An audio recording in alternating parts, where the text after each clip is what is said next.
Well, howdy folks, I'm Eric, and today we're going to revisit our last video on MLB Expansion and Realignment. In that video, I proposed what a new Major League Baseball might look like. You gave us your thoughts and opinions, and so we wanted to incorporate those and see how we might be able to build out this new Major League Baseball. So we wanted to start with some comments. A lot of comments flooded in, some of them very constructive, like these ones. What a bunch of bull, terrible idea, no, love the feedback.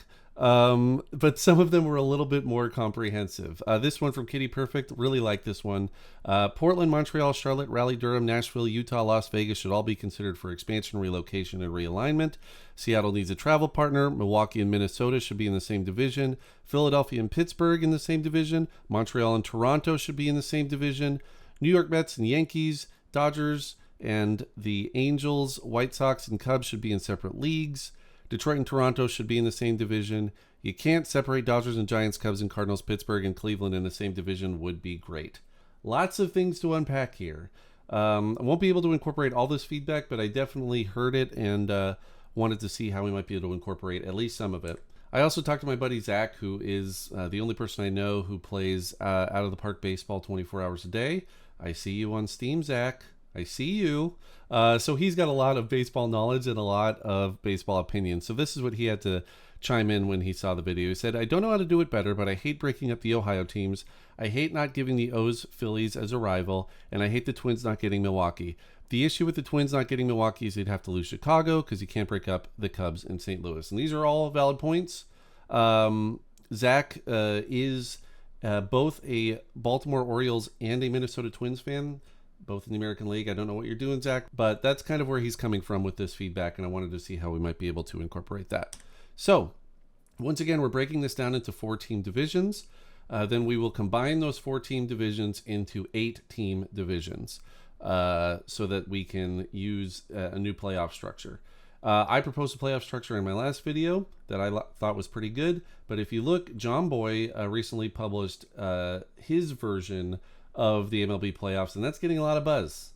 It really makes the season split up into 2 sections. It's very, very interesting video. I'll post it in the comments below, but a great take on what the new MLB playoffs might look like. But let's go back to our divisions here.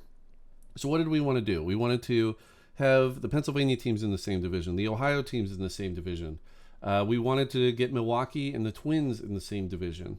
And so I looked at this and saw how we may be able to reshuffle all of this while still adhering to those guidelines that we had at the very beginning, which were prioritize regional rivalries, prioritize legacy rivalries of the Red Sox and the Yankees, the Cubs and the Cardinals, the Dodgers and the Giants. So this is my new take on what we might be able to do here with a new MLB. First up, we have the Appalachia division. So this is how we get Ohio into the same division. We have the Reds and the Guardians here, and they're teaming up with the Braves and our new Nashville team. And as we see, we always wanted to prioritize shortening the distance between divisional opponents, and this still does that. The Braves here, you might say, oh, the Braves in Ohio, that doesn't make much sense, but they're actually pretty close to each other. The Braves saved 260 miles in this scenario. The Reds only saved 9, but in our last scenario, they actually added miles, so they're seeing better travel here. And the Guardians, with 20 miles, it's nominal, but it is still a reduction. Up next, we have the Riverside division. This is how we get the Pennsylvania teams in the same division. So we have the Phillies, the Pirates, the Nationals, and the Orioles. This also appeases Zach in getting the Orioles and the Phillies in the same division. And we still see a reduction. We still see a pretty sizable reduction, actually, because this is a pretty tight division. 316 miles saved for the Phillies, 203 for the Pirates, 332 for the Nationals, and 325 for the Orioles. Really a very beneficial scenario for all 4 of these teams. Up next, we have the Gulf Coast division. So a lot of models I've seen kind of drawing a line down the middle of the country and keeping the Texas teams in the west. This one pushes those Texas teams to the east. Those Texas teams are located in the central time zone, so you're not really missing too much. You're just hopping one time zone to put them in the east. So we have the Rangers, the Astros, the Marlins, and the Rays all in this Gulf Coast division. And we still see a sizable savings for all of these teams. 379 for the Rangers, 617 for the Astros, 143 for the Marlins and 409 miles saved for the Rays. Everybody saving here. Up next, we got the Metro Division. So this one, we kicked out the Phillies, which was our last model, and we inserted Toronto. So now we have the Yankees, the Mets, the Red Sox, and the Blue Jays. You're not going to see as big of a savings here. Last time, the Mets and the Yankees had some of the biggest savings, but there's still substantial savings. 253 miles for the Yankees, 275 for the Red Sox, 253 miles for the Mets, and 183 for the Blue Jays. Kind of bringing in all the big cities in the Northeast into this division. Up next, we have the Skyliner division. This is the Cubs, the Cardinals, the White Sox, and the Tigers. I will break this down a little bit more later, but this was a really tricky division to get because this is where you run into Milwaukee being very close to Chicago, but you're not really able to insert them in because the Cardinals need to be in there to be in the rivalry with the Cubs. So what we did is we inserted the Tigers into this as well. And as you can see, we're still going to save miles here. So 85 miles for the Cubs, 38 miles for the Cardinals, 85 miles for the White Sox, 69 miles for the Tigers. So still a savings of miles here. Up next, we have the Great Plains division. Here we have the Twins and the Brewers. They are now in the same division to solidify that northern rivalry between those two. We also put in the Royals into this, and we put in the Rockies. This is where we see the issue. So, all of these teams will save miles except for the Brewers. Last time, our team that had the most miles increased was the Reds with 76 miles. This time, it's the Brewers. They're going to see 257 miles more travel. I will break down my thinking on this more later. But if your priority is to keep the Brewers and the Twins in the same division, this is the best way that I could figure out how to do that. Up next, we used to have the Mesa division, which was the Padres, the Diamondbacks, the Las Vegas A's, and our new Salt Lake City team. But, once again, incorporating your feedback, this was apparently the stupidest idea ever. Why move San Diego when you have Los Angeles and Anaheim right there? On the face of this, we are technically moving every team. So we're not just moving San Diego because we're creating all new divisions. But the sentiment still stands. I understand having San Diego as a Southern California city, not in the league with the other California teams. That could change. So what we did is we bumped Seattle from the Pacific Coast League into this league. The Mesa division name doesn't really work anymore, so we're calling it the Summit Division. We have the Mariners, the Diamondbacks, the Las Vegas A's, and our Salt Lake City team. We're still going to see substantial savings here for the Mariners. 409 miles, 348 miles for the A's, a little bit less than what they say before. The Diamondbacks are seeing an increase here of 151 miles, which once again is bigger than any increase we had in our prior model. But what this allows us to do is to create an all-California division called the Golden State Division, the Padres, the Dodgers, the Angels, and the Giants, preserving the Dodgers and the Giants rivalry, and seeing big time savings, especially for the Angels. The Angels now save more than anybody at 814 miles, but the Dodgers see 251, the Giants 210, and the Padres 206. All right, so let's address this rivalry problem. So this is where we get tied up in the upper Midwest because we have the Cubs and the White Sox, which need to be in the same division. We have the Cubs and the Cardinals, which need to be in the same division. Intuitively, it would make sense for the Milwaukee Brewers to be in the same division as the Cubs and the White Sox because Chicago is so close to Milwaukee, but you also want to preserve the Milwaukee and the Minnesota rivalry. So it's really a knot here that is caused with all of these different rivalries. And it would also be great to have the Royals and the Cardinals in the same division to preserve that Missouri rivalry, but it's probably the lowest priority on this board. So how do we do that? I really can't figure out a best way to do that because this division on the left here of the Cubs, the Sox, the Brewers, and the Twins, it leaves out Chicago and St. Louis. And as we know, they can't split up the Cubs and the Cardinals. Okay? So what do? We create the Great Plains division, which is the Twins, the Brewers, the Royals, and the Rockies. And we create the Skyliner division, which is the Cubs, the Cardinals, the Tigers, and the White Sox. Now, I know what else you're saying here. You're saying Colorado in the same division as the Brewers and the Twins? Like, that doesn't make any sense. And that brings us to the Colorado paradox. What's going on with Colorado, guys? What's happening here? So I think the claim here and the idea here is that Colorado is in the West. We all think of it. It's in the NL West. It's in the AFC West. It's in the Western Conference in hockey. It's in the Western Conference in the NBA. Colorado is in the West. But folks, I'm here to propose to you something. Colorado is actually, it's in the middle. Let's take a look. Let's take a look at the U.S. here. This is where Denver, Colorado is, in the central area of the country. In fact, if you go to the geographic center of the lower 48, you're looking at Lebanon, Kansas, right here. The distance between Denver and Lebanon, Kansas is about the distance between Dallas and Houston, Texas. So it's really not, if you think about it as somebody who lives on the West Coast, Colorado is much more of a centrally located city. And if we look here, I've seen a lot of proposals of having Seattle and Denver in the same division.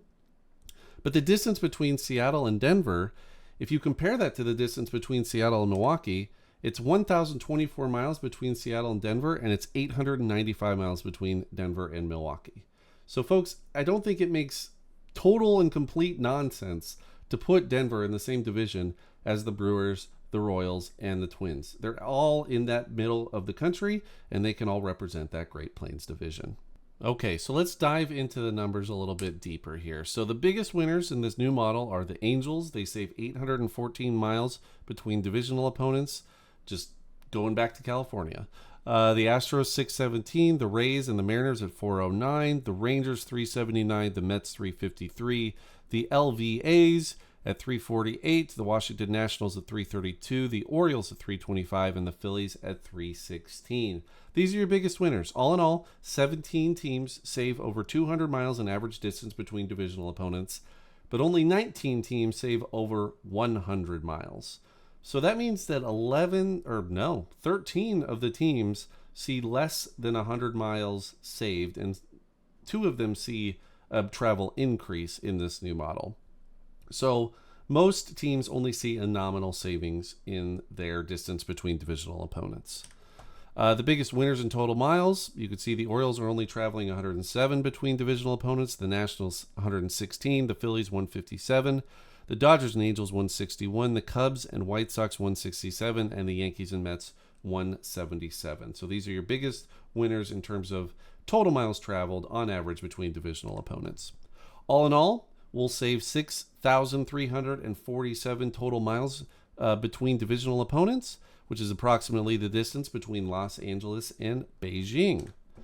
If you look at the biggest losers here, this is the category that really changes quite a bit. Last time, like I said, the Cincinnati Reds saw the biggest travel increase at 76 miles.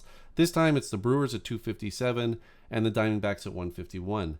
The other caveat here, though, is in our prior model, 4 teams saw an increase in miles, whereas in this model, only 2 teams see an increase. So fewer teams are affected by an increase in miles between divisional opponents.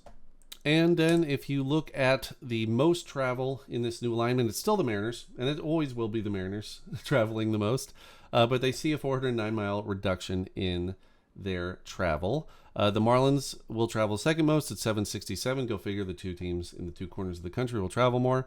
Rangers at 762, Rockies at 724, Astros 661, the Rays at 639, the Diamondbacks 625, and the Brewers at 552. So even though the Brewers see that increase of 257 miles, they're still only traveling an average distance of 552 miles between divisional opponents, which is about a 1-hour flight. Every other team has less than 500 average miles between divisional opponents, which once again equates to about a 1-hour flight. So in this model, still most teams are about a 1-hour flight on average away from their divisional opponents. And then we'll see how this breaks down into 8-team divisions. I think that 8-team divisions are the way that it will go. I think that seems to be the most common sentiment amongst fans and amongst people who are looking at this. And so what we'll do is just cram some of these together. So the AL East now becomes the Metro and the Riverside divisions coming together, with the Yankees, the Red Sox, the Mets, the Blue Jays, the Phillies, the Pirates, the Nationals, and the Orioles. The AL South brings together the Appalachia and Gulf Coast divisions.